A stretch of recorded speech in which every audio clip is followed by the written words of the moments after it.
Қазақ дастарханында асқабақтан пісірілген тағамдар көп қойыла бермейді. Оның етімен, дәнінен, білегінен емдік дәрілер жасалатынын халық медицинасында бауыр ауруы емінің бірден бір шипасы асқабақ жеу екенін біле бермейтіндер көп. Және де базарларда асқабақтың бағасы қымбат болғандықтан оны күнделікті ас мәзірінде қолдану үшін сатып алушылар да аз. Жалпы асқабақ қандай өсімдік, қазақ жеріне ол қайдан әкелінді, оны қандай ауруларға пайдалануға болады, құрамында қандай дәрумендер бар, бұл жөнінде де нақты деректерді табу қиын. Достар, қаңтар айының соңына дейін 1000 оқырман жинауға көмектесулеріңізді сұраймын. Ол үшін каналға жазылып, лайк басып, видеоларды соңына дейін көрулеріңізді сұраймын. Асқабақ тұқымдастарына жататын біз және көп жылдық шөптесін қолдан өсірілетін өсімдік, усыз, дәмді жеміс болып табылады.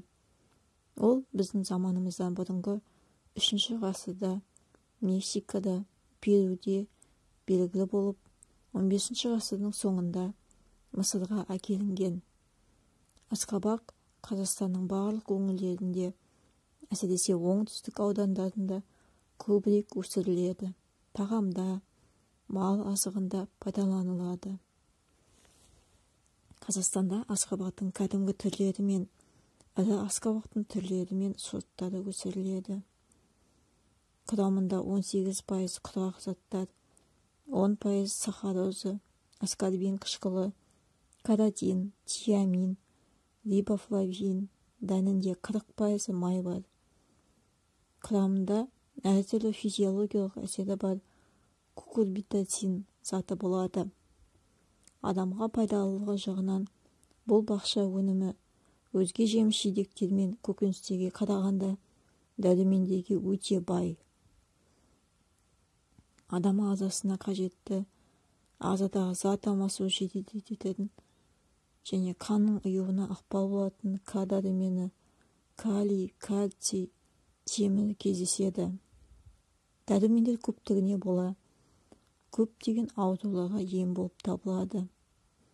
Көру нашарлағанда, қан астық салмақтан, тағы басқадан арылғысы келетін адамдарға таптырмайтын ем болып табылады. Ағзаны шлактан тазартып, зат алмасуды тұрақтандырады. Ауа райы мен топырақтың жағдайын талғамай өсетін болғандықтан, өсіргенде химиялық препараттарды қолданбайды, өз күшімен өседі. Дәрігерлер қауымы жүрек әлсіздігінен жүдегендерге ем ретінде асқабақтың жұмсақ мәйегін отқа немесе суға күйген науқастарға жарасына таңуға болатынын айтады. Асқабақтың несеп жүргізетін, ыстықты түсіретін қасиеттері белгілі. Жүрек қан тамыры аурулары, гипертония, зат алмасудың қиындықтары бар науқастарға диеталық тағам ретінде ұсынылған. Асқабақ дәні балмен араластырып жеп, ішек құрттарын түсіру үшін пайдаланылады. Бүйрек, бауыр ауырған кезде күніне 1 стақан шырынын ішу керек. Шырынын, яғни сөлін жаңа пайдаланған күйінде ғана ішеді, өйткені үйде сақталуы қиын. Минералды тұздар мен дәрумендерге бай асқабақ дәндерінің құрамында ақуыздар, омега-3 қанықтырылмаған май қышқылдары, селен, магний, мырыш, С, Б тобының дәрумендері жеткілікті кездеседі. Несеп жыныс жүйесінің көптеген ауруларын емдеуге көмегі зор. Несеп айдаушы қабынуға қарсы гутайда паразиттерді құртатын асқабақтың өзі. Құрамында жасанды талшықтың судың көп мөлшерінің арқасында асқабақты арықтауға болатын емі де бар. асқорыту үдерістерін тездетеді, уыттардан тазартады. Денсаулыққа пайдалы табиғи өсімдік майларының бірі асқабақ майы. 90%-ға жуық қанықпаған майларды 60%-ға дейін линолды қышқылдан және 15% шамасында линолен қышқылынан тұрады. Омега-3, омега-6 май қышқылдарына бай. Асқабақ майы қуырылған асқабақтың дәнінен сығып алынады. Қошқыл жасыл немесе қою қоңыр түсі бар.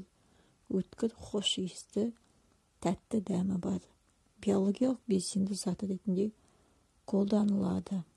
Құрамында май қышқылдары, пальмитин, стеарин, алеин, линол, стерин қышқылдары, фосфолипидтер және басқа да дәрумендер мен микроэлементтер өте көп. Асқабақтың пайдасы. Асқабақ шырынын балға қосып, жатар алдында ішсе, жүйке жүйесін тыныштандырып, ұйқы тыныш болады. Тыныш ұйықтайсыз. Жүкті әйелдердің жүрегінің айнығанын асқабақ шырыны басады екен. Ағза жүдегенде, әлсіздік кезде асқабақты сүтпен дайындап, қаймақ, май, жаңғақ, бадаммен қосып жейді.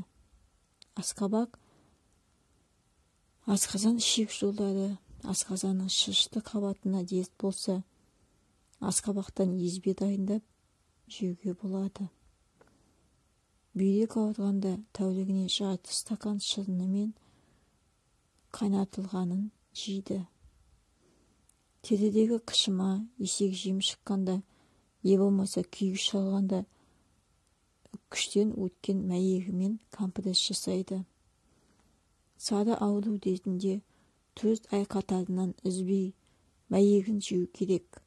Бауырға өте жақсы әрі қызметі жақсарады әрі пайдалы. Ішектегі құрт дертінде асқабақты алып, дәні мен мәйегін ойып алып, жылы су құяды. Жарты сағат беті жабық ыдыстың ішінде болу керек. Дайын кезде тұнбадан күніне 4 рет, астан 20 минут бұрын жарты стакан ішеді. 20 күн, 1 айдан кейін қайтадан жалғасады. Ішектегі паразиттен ең тиімді құтылу тәсілі қабығы ашылған дәнін аш қарынға жейді. 7 шақты дәнді езіп сүтпен ішеді. Ұйқысыздық болғанда қайнатылған буға піскен асқабақ мәйегінен ботқа дайындап күніне 2 рет 50 граммнан ішеді. Жатар алдында қайнатпасына бал қосып 3 стаканнан пайдаланады.